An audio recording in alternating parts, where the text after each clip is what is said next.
Stay away from me, Michael. Oh, Denise, please listen to me. Pwede bang makausap kita? Denise, nagkamali ako. Akala ko mahal ko pa rin si Lynette. Pero mali ako eh.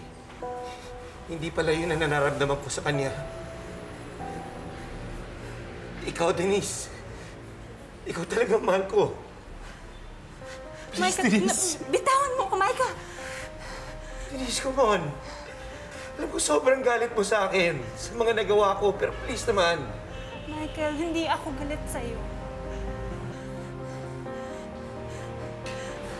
Baka mahawa ka sa akin. Come on, Denise. Huwag ka naman magsinungaling. Alam ko, alibay mo lang to eh. Hindi totoo yung sinasabi mo. What are you talking about? Michael, believe me. No! Come on, hindi mo kailangan magsinungaling. Hindi ako nagsisinungaling. Tito Michael. Tito, totoo po yung sinasabi ni Doc Denise. Papunta nga po siya ng isolation room eh.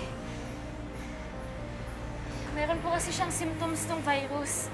Kaya please, huwag niyo po siyang lalapitan.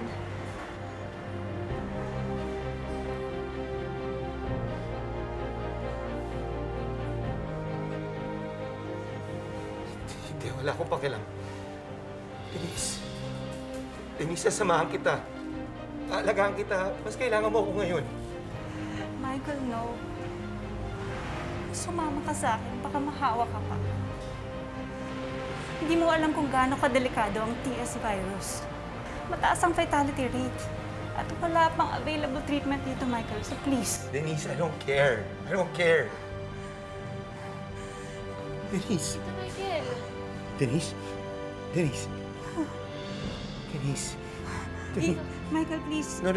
Please. Denise, wait. Denise, wait. Can you please listen?